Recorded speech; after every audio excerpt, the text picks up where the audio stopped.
there's the microscope never seems to be on the women or women at large, right? Right, it's like, right.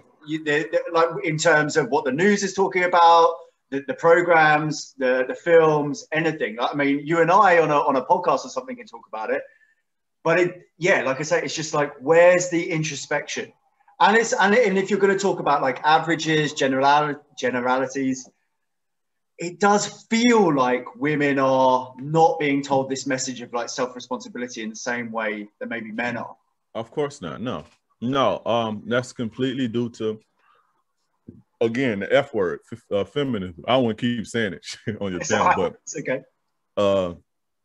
Yeah, man. I kind of got into this thing a few years ago, about 10 years ago, because I was always wondering, like, why do women have this disdain for men? Like, why does it seem like they have a disdain?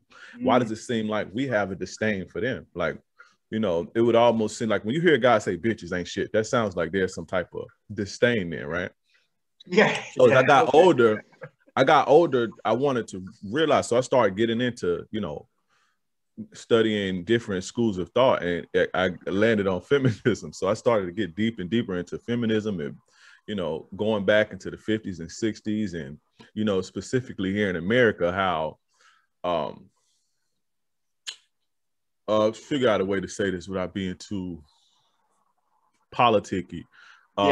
Specifically here in America, feminism was used because back then in America, the history of America ain't all great, right? I'm pretty sure as far as with race and Civil things rights. like that. Right. So feminism in the 60s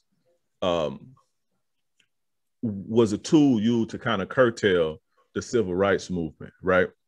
Right. It's crazy when you kind of look into it.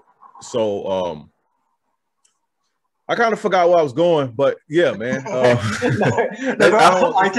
identifying the wider trends, and where does this come from? Where does this got you.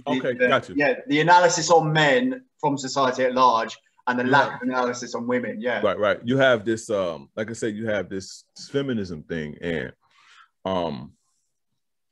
it almost seems to be like a gender war. Kind of control like that. over. Certainly online, it feels like that, doesn't it? Yeah, it's every day, even around you. Just the way women, like most women see men as an enemy, like as a threat to them. Even walking down the street, they see men as some type of threat to them. Yeah, right? I tell you what, but just in London, have you heard of this Sarah Everard? Maybe not. I don't think. No, I never heard of it. So this is like national news at the moment. So this happened about maybe 2 weeks ago now, I think. This lady was abducted, and it looks like she was killed by this police officer. And it was this enormous thing. And now, there are all these sort of this backlash from it. And I think it's mostly online, and online is always a little bit noisier than real life. And if you right. If you go outside, people are generally all right.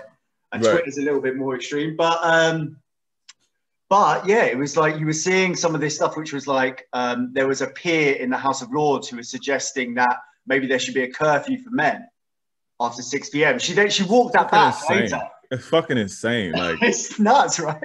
It's an insane thing to say. Like women don't kill men in their sleep. There was a girl that just got arrested for shooting her man in the head. She shot him in the head. While he slept. Woke up. Yeah, while he slept. He thought he had a brain aneurysm. She rushed him to the hospital. He was like, oh, he woke up with a headache. Woke up with a headache, say rush me to the hospital. He thought he was having a brain aneurysm. Turns out he got a bullet in his head, and she accidentally shot him. So should we put women in cages because this bitch shot her man in the head while he was asleep? Right? Like, come on. But you got to think of how sick that is, right? Yeah. Yes, whoever that man was should be prosecuted to the fullest extent. They should put him under the jail for doing something like that. Yeah. But men have a curve. What kind of like that's feminism though, and feminism is an ugly cancer designed to destroy men. Well, just to fill it out, like it's like that was very. I think that was roundly dismissed. Like that's not going to become a law or anything like that. You know what though? God. If we keep letting things like that slide, see, we look at it like it's crazy right now. Right now, it's like, oh, that's insane. This ain't never gonna happen. Yeah. right? But the way things are going, in about 20 years, if this don't slow down, that probably will be a thing, right? And I'm not saying it to scare anybody, but when you think of things in December 2019, right, you would never think that there would be a virus to shut the whole world down like this, right? We've seen, but just how fast things can change. And now you can't go anywhere without a mask. You almost feel not safe if you don't have a mask on sometimes, right? Yeah. So we can't even fathom that. Like there's certain things throughout my life that I've seen in history that I would never have been able to even fathom, like Barack Obama being president. Yeah. I was literally arguing with a guy 2 or 3 years before he was president, and not to kind of shift it away. No. Literally arguing, getting ready to fight him about will there ever be a black president in the United States, right? Oh, wow. Literally come, and I'm like, that'll never happen. He was like, oh, you never know. And we got into it. It was heated, literally on the brink of blows. And here it is 2 years later. We have a black guy, the president of the United States, right? Yeah. And I said, and if you, a lot of your viewers may not be from America, but if you're from America, you know how serious that is, right? Of course. Yeah. I mean, it's serious, right? Yeah. I said that to say, when you have concepts like, well, that's kind of crazy for men to have a curfew. It sounds crazy. Yeah. But if you look at the way things are going, right? If you really think about it, it don't sound far-fetched that people would really try to push for that. Case in point, you have this term called toxic masculinity, right? You hear this term all the way, toxic masculinity. Yeah. How crazy is it that the ills of human beings, men, the negative qualities of men and women, you lump them under a thing called toxic masculinity. If I say, hey, be strong, don't confide in your woman. They say, oh, you're holding your emotions in, you're toxic. Are men the only people who, toxic masculinity, are men the only people who hold their emotions in? No. Are men the only people who get aggressive? Are men the only people who get violent, right?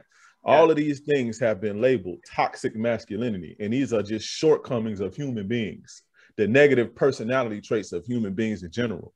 But here you have this term that all these kids use, and they believe that somehow the ills of the downfalls of human society are the traits of a man. Yes. And this term has become the norm. And where does that take us? If you look down the road, where does that take us in 10 years?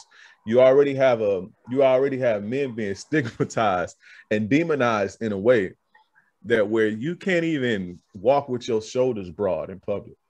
Well, I mean, mate, exactly what you're saying. I've just realized something else as well. They brought in, on the back of this Sarah Everard, this murder case, they brought in misogyny. Any type of misogyny is now going to be a hate crime, right? So misogyny obviously is anti-women speech. Misandry is anti-men speech, but there's no misandry hate speech law. Now listen, it's a crime. Wrong. That's unequal. It's a hate crime, right?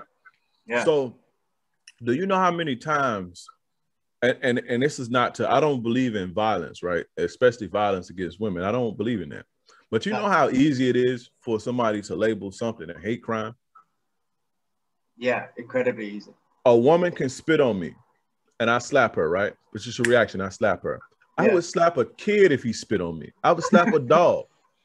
But being that though, this is now it's a hate crime. You understand what I'm saying? Yeah. So you don't need a huge amount of evidence behind it. You can just label it. This is a hate crime. This is a hate crime, and that becomes more serious a thing. Yeah. It becomes more serious than a regular fight, or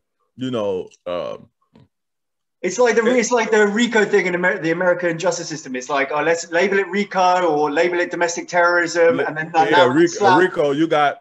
I hang with a guy. This is how easy it is. This is what I'm saying.